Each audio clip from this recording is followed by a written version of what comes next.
Baik pemirsa, kembali Anda menyaksikan. Assalamualaikum warahmatullahi wabarakatuh. Selamat siang, salam sejahtera untuk kita semua. Yang kami hormati Bapak Nah, dari RAI sendiri bagaimana sih Pak? Apakah ada peran RAI untuk membangkitkan ekonomi lokal kita ini Pak? Mungkin dari untuk sektor apa UKM-nya seperti itu Pak. Silakan Pak. Baik, terima kasih Mbak Sarah. Assalamualaikum warahmatullahi wabarakatuh. Nama saya Triyono atau dipanggil Mas Tri biasanya. Saya Sekretaris DPD Real Estate Provinsi Kepulauan Riau. Mungkin kalau mendengar real estate atau berarti bapak-bapak atau ibu-ibu pasti beranggapan wah ini bisnisnya orang gede gitu kan. Tidak seperti itu bapak-bapak ibu. Peranan kami dalam hal UKM, kami juga berperan di sana dengan menyediakan, tentunya kami menyediakan tempat berdagang ya, atau semacam nggak pasar juga kan, seperti itu. Jadi DPD Kepri ini membawai pengusaha di bidang properti atau developer atau pengembang perumahan yang saat ini memang dominan anggota lebih banyak di Kota Tanjung Pinang. Dan tahun 2019 kemarin begitu kami mendengar pemerintah akan menurunkan suku bunga KUR, kredit usaha kecil ini, dan kami saat ini beberapa teman pengembang sudah mulai membangun kios yang diperuntukkan bagi UKM. Mungkin yang sudah pionir dalam hal pembangunan kios ini di Bintan Center itu Sinar Bahagia, dan luar biasa saya melihat di dekat terminal itu cukup berkembang dan cukup ramai yang melakukan perdagangan.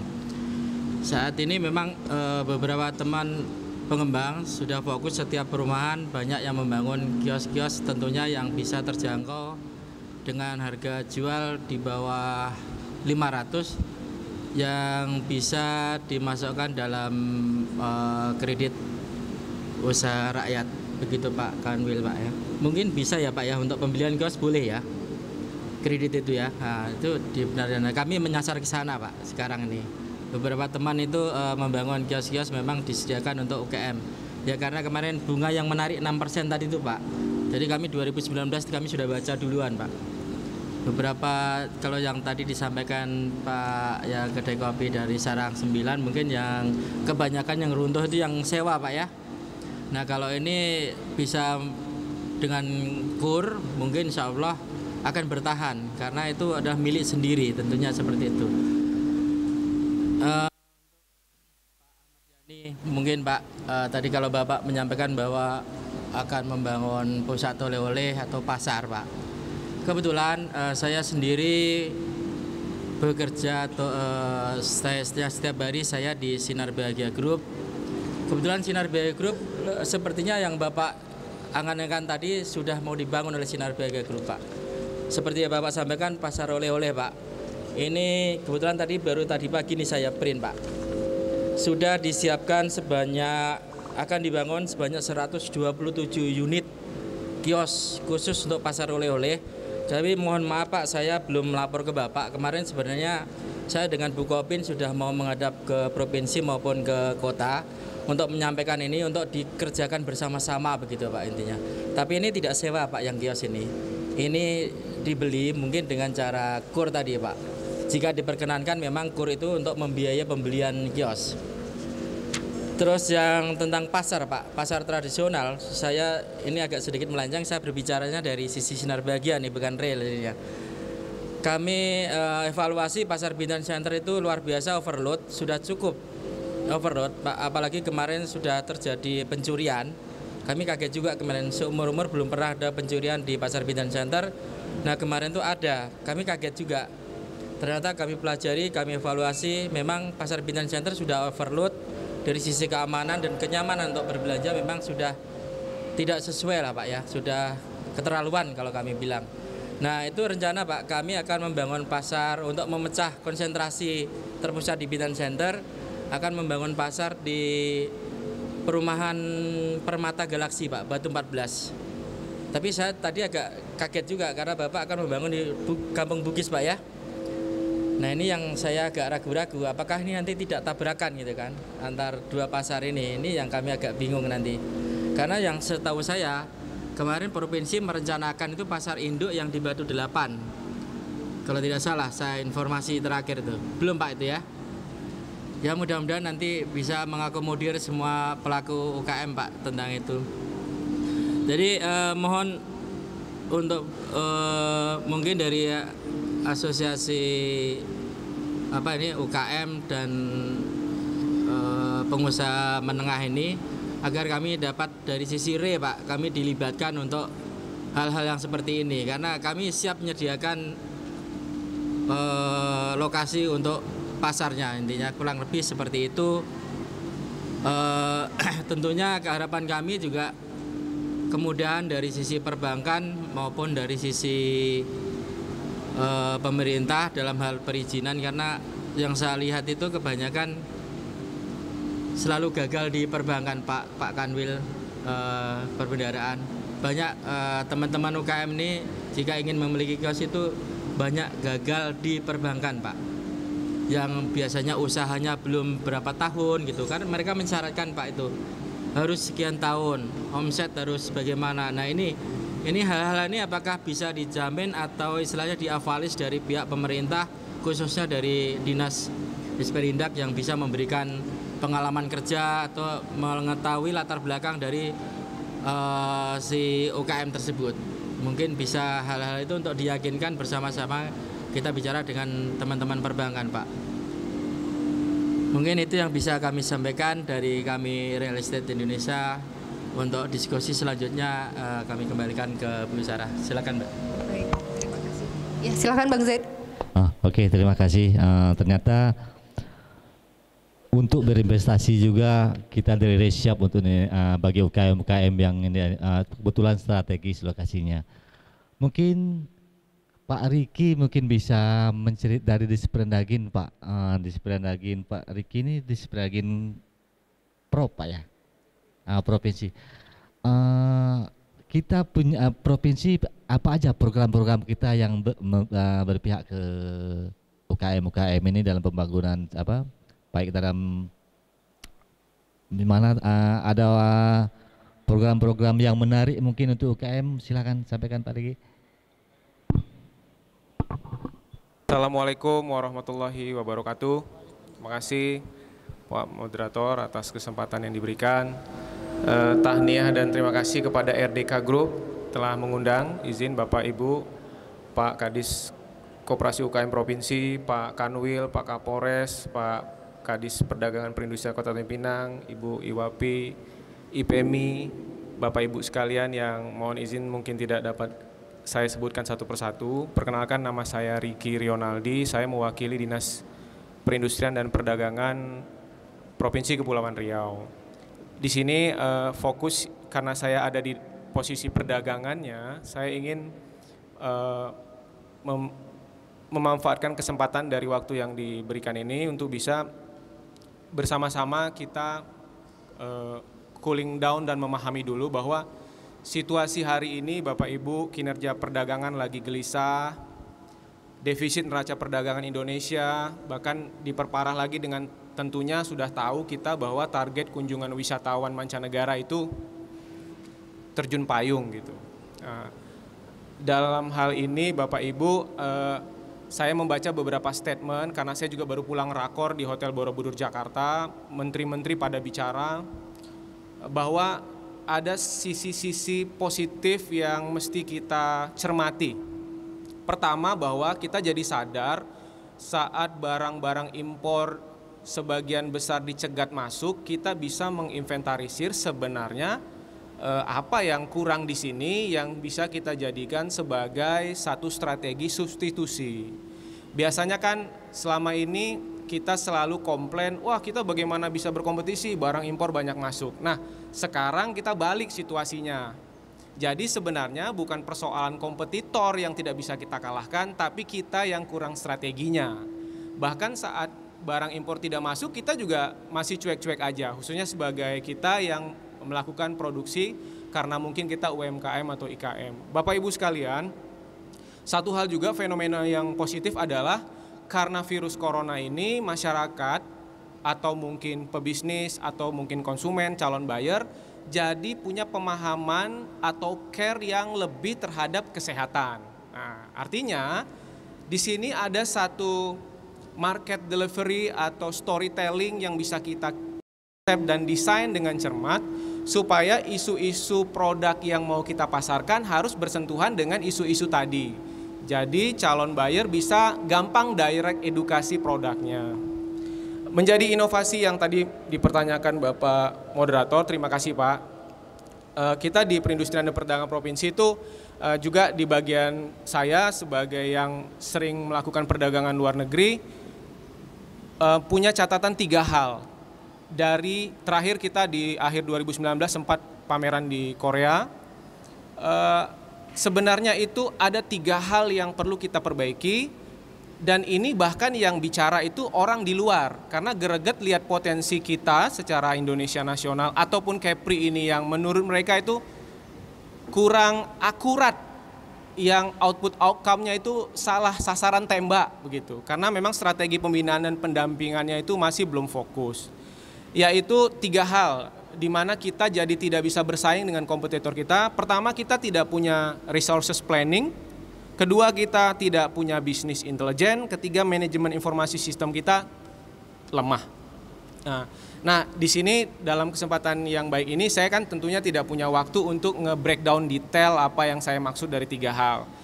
Tapi coba momentum hari ini kita gunakan, mulai saat ini kita coba belajar deh. Karena kan tidak semua kita harus ikut semua pelatihan yang dilakukan oleh OPD. Kita bisa lewat genggaman di ponsel kita masing-masing mempelajari. Oh, ternyata resources planning itu seperti ini dari sisi pelaku usaha, bisnis intelijen dari segi pemerintahan seperti apa, dari segi pelaku usaha seperti apa. Mempadukan semuanya itu kita butuh manajemen informasi sistem yang terpadu, itu seperti apa. Jadi sama-sama kita belajar untuk bisa bangkit dan memanfaatkan kondisi sekarang menjadi sebuah momentum untuk bisa punya nilai tambah dan daya saing yang lebih baik ke depan. Bapak Ibu, saya yakin tentunya pemerintah juga tidak bisa mengklaim keberhasilan, pelaku usaha juga tidak bisa selalu berharap kepada keterbatasan pemerintah daerah, baik kota, kabupaten maupun provinsi. Artinya kita harus bisa membuat kita cerdas semuanya. Dalam segala segi untuk selalu learning by doing pada setiap kesempatan. Agar kita mampu bisa bersaing.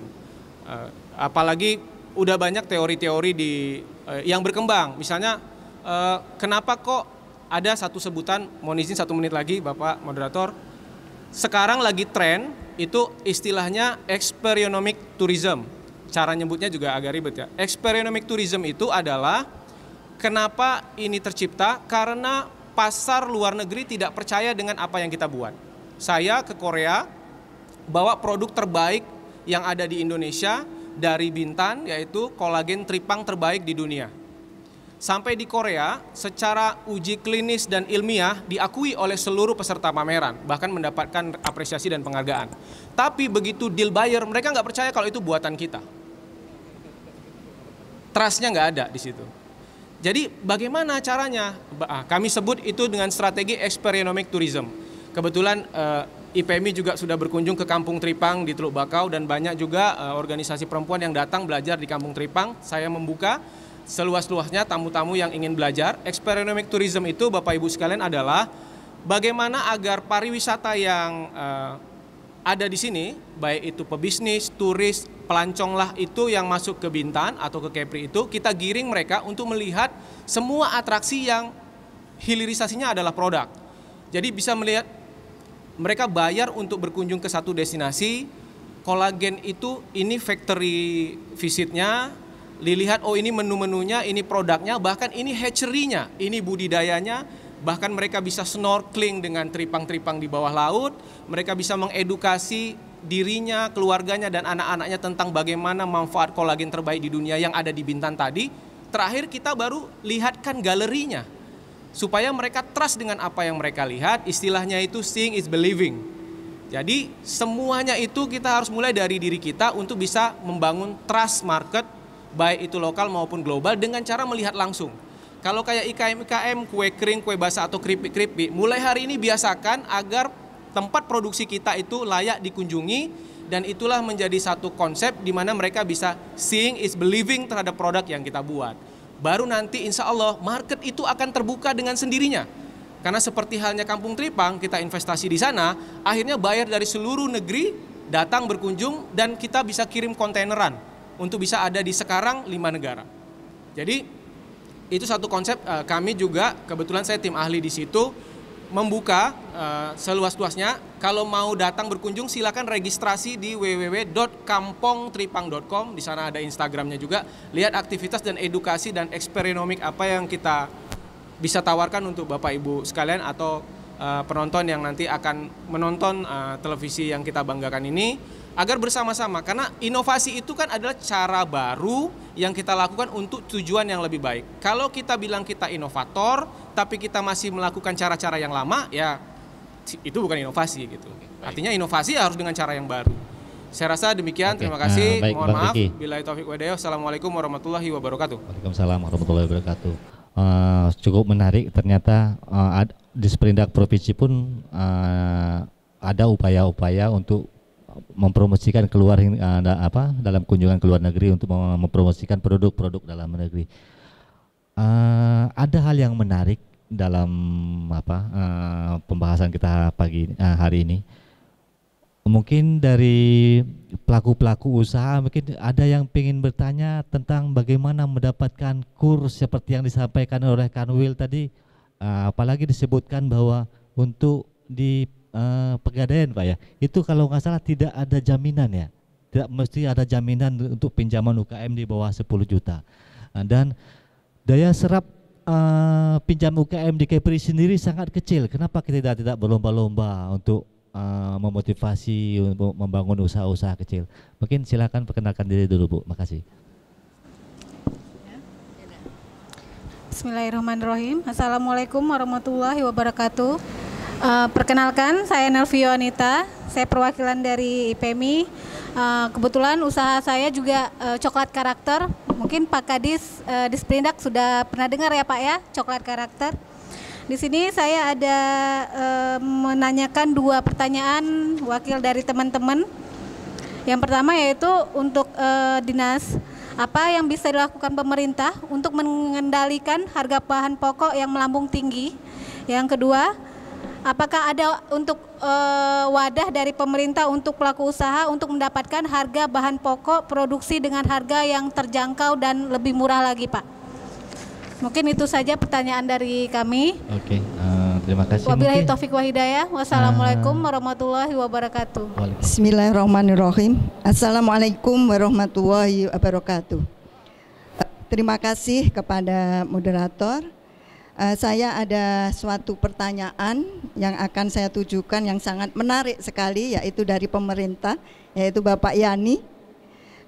Ada karena pemerintah bagaimanapun ketika mendongkrak ekonomi lokal atau local economy development itu sebagai pelopor, pengembang atau koordinator, fasilitator dan stimulator. Jadi di sini ketika kita mengembangkan suatu ekonomi lokal, maka ada dalam ilmu ekonomi itu ada 3 komponen yang harus dikembangkan. Yaitu yang pertama yaitu komponen produksi domestik bruto, yang mana itu ada non basic ya, non basic produk dan basic produk. Saya pikir tadi yang disampaikan Pak Yani sudah bagus, tapi hanya sepenggal sebenarnya saya. Di situ ada pemilahan basic produk dan non basic. Basic di sini ini sudah semua dikerjakan oleh organisasi pengusaha, wanita pengusaha, seperti tadi diutarakan oleh IWAPI, itu sudah pembinaannya itu sudah luar biasa. Itu implementasi ya Pak ya. Tapi basic itu adalah produk mana yang bisa diekspor. Ya.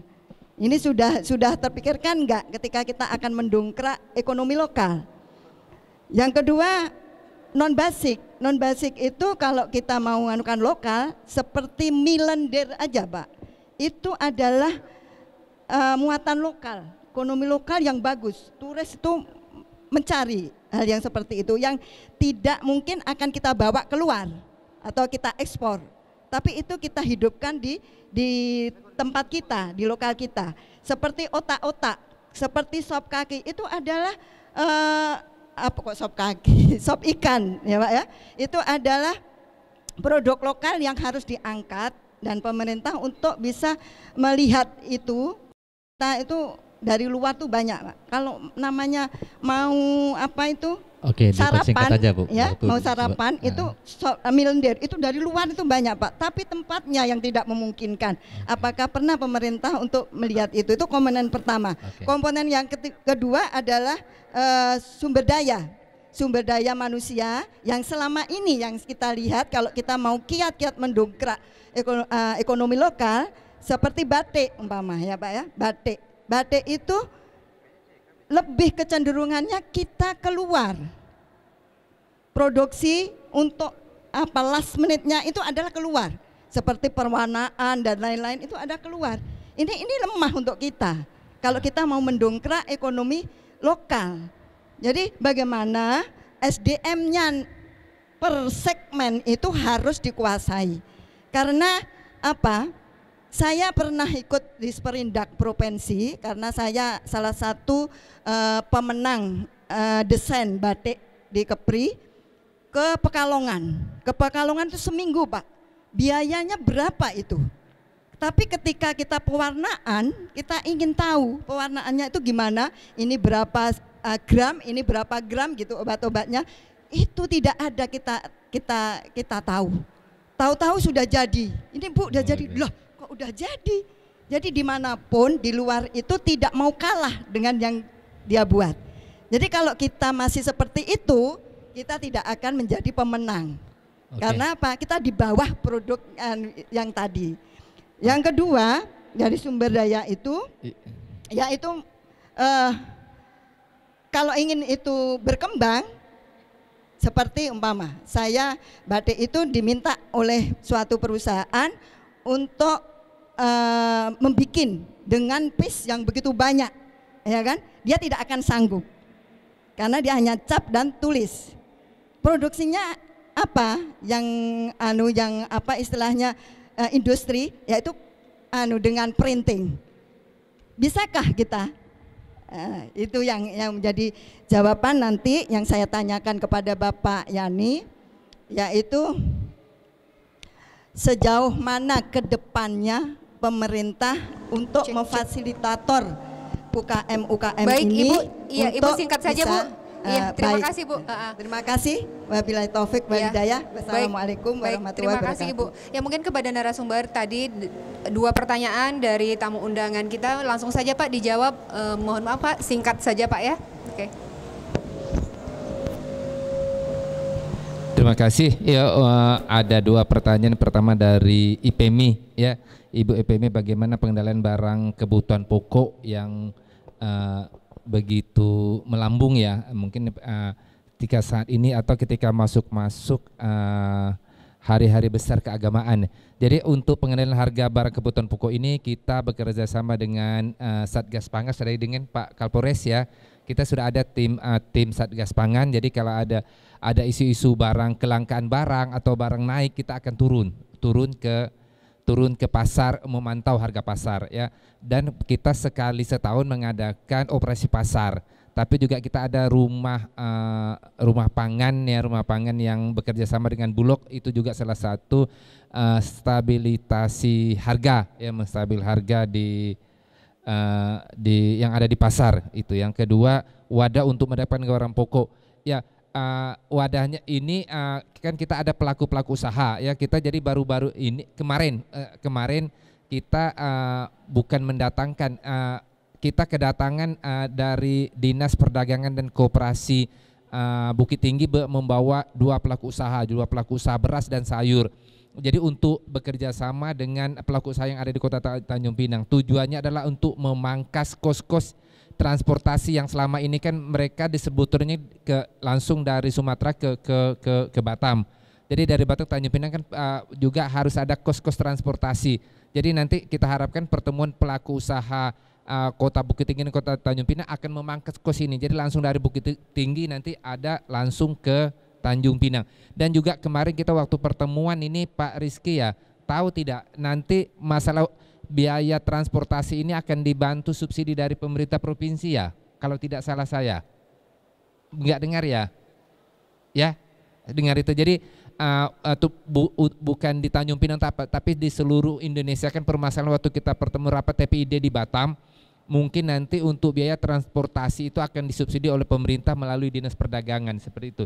Itu yang saya tangkap waktu pertemuan TPID di Batam kemarin itu ya. Ya Ibu cukup ya Ibu ya, itu wadahnya sudah ada wadah. Terus yang kedua dari Ibu Iwapi produksi untuk ekspor ya. Kalau ekspor mungkin kita bekerjasama dengan Dinas Perindak Provinsi ya. Tapi kalau untuk ekspor ya terutama kita harus peningkatan mutu ya mutu. Kalau kita mutu kita tidak bisa bersaing dengan produk luar kita akan kalah. Ya mungkin ada peningkatan, mungkin ada pembinaan masalah contohnya barang misalnya ya barang walaupun barangnya bagus tapi kalau kemasannya tidak bagus ya juga orang tidak akan mau gitu ya. Jadi rasanya bagus, mutunya bagus, bentuknya bagus, packagingnya juga bagus, itu baru kita bisa bersaing dengan produk luar. Ya nanti kita bekerja sama dengan Dinas Perindak Provinsi. Terus masalah mie lendir gitu atau barang-barang yang tidak bisa dikirim ya kirim. Tapi kalau seperti banyak di sini yang bisa kita bawa seperti roti gendang yang tadi di radio ya saya dengar itu yang mau dihakikan, kita sudah banyak dibawa keluar Tanjung Pinang bisa dalam satu hari. Mie lendir juga saya kadang-kadang kalau ke Jakarta sering bawa mie lendir yang bisa dimakan satu hari tapi kuahnya terpisah. Kini juga salah satu upaya kita ada produk unggulan, kita ada katalog unggulan nih ada di Kota Tanjung Pinang termasuk kuliner dan keren-keren tangan kita ada di produk kita sudah promosikan ke luar Bu ya supaya orang tahu dengan produk kita ya. Terus yang ketiga pelanjut SN batik ya, batik kita sudah ada terkenal dulu batik gonggong, sekarang kita kemarin sudah meluncing kami batik Gurinda Pusaka ada 12 motif Ibu, ada 12 motif yang sudah kita launchingkan, itu dibuat di Tanjung Pinang Ibu ya, itu batik tulis ini dibuat di Tanjung Pinang gitu. Jadi juga pewarnaan juga sudah bisa di Tanjung Pinang. Jadi SDM-nya sudah ada di Tanjung Pinang kalau masalah batik. Dan setelah launching ini juga kita sudah menganjurkan kepada instansi pemerintah, anak-anak sekolah akan batik ini, akan memakai batik ini. Jadi batik ya, batik yang dibuat oleh yang sudah di-launching oleh Tanjung Pinang ada 12 motif ya sesuai dengan Gurindam 12 yang kita beri nama batik Gurindam Pusaka ada 12 motif. Jadi kita anjurkan nanti seluruh OPD dan anak-anak sekolah memakai batik yang sudah kita launching ya. Tadi berkaitan dengan printing, ketika kita waktu meluncurkan batik ini ya, pelaku batik mereka tidak mengakui kalau printing itu batik ya. Jadi batik itu hanya dua, ada batik cap dan batik tulis. Kalau printing itu bukan, itu pabrikan, motifnya saja motif batik tapi dia bukan termasuk kategori batik itu kalau menurut ahli batik ya. Tapi mungkin ya kalau kita ya memberikan ya padat karya itu kan batik cap atau batik tulis. Tapi kalau printing kan bukan padat karya, padat modal. Kalau untuk mengangkat ekonomi lokal otomatis kita akan mengangkat batik yang dibuat oleh masyarakat kita sendiri ya melalui padat karya itu Bu. Terima kasih. Assalamualaikum warahmatullahi wabarakatuh. Terima kasih Pak Yani, kayaknya cukup gamblang. Akhirnya kita sampai juga pada penghujung acara karena terbatasnya waktu hingga kita sudahi pertemuan ini. Sebelum saya tutup ada beberapa catatan dari kami dari pertemuan ini. Pertama, fenomena banyaknya usaha-usaha yang tidak berkembang selama ini beralasan banyak karena kesulitan modal usaha. Ternyata pemerintah pusat memberikan banyak bantuan-bantuan berupa kurs yang disebar ke setiap perbankan bahkan sampai ke pihak pegadaian. Kemudian dari pelaku-pelaku usaha juga ternyata dibutuhkan kreativitas yang tinggi, serta kegigihan untuk membangun usaha. Dan dalam mengawal setiap kebijakan, pemerintah juga punya program-program handal, termasuk peningkatan SDM para pelaku usaha.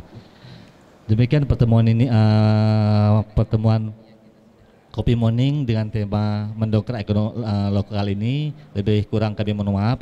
Selanjutnya kami serahkan kepada Mbak Dewi Sarah. Silakan Mbak. Baik, terima kasih Bang Zekmi. Perlu kami informasikan Bang, jadi di sini di acara Coffee Morning bersama RDK Group ini para narasumber akan diberikan buku karangan Rida Kalyamsi yang berjudul Mahmud Sang Pembangkang. Mungkin untuk yang pertama menerima buku adalah Kepala Kanwil Ditjen Perbendaharaan Provinsi Kepri, Bapak Dwi Teguh Nugroho. Disilakan Pak, akan diserahkan oleh Bapak Rida Kalyamsi selaku owner RDK Group. Kemudian yang selanjutnya kepada Bapak yang izin Pak, disilakan Pak ke depan untuk menerima buku dan sertifikat dari Dirut RDK Group Bapak Vio. Silakan Pak Kapolres maju ke depan Pak.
Baik pemirsa, demikianlah Coffee Morning bersama RDK Group pada minggu ini, di mana tema kita adalah mendongkrak perekonomian lokal. Nah pemirsa, tetap saksikan Coffee Morning bersama RDK Group di Tanjung Pinang TV setiap hari Senin pukul 9 di Tanjung Pinang TV, TV kita.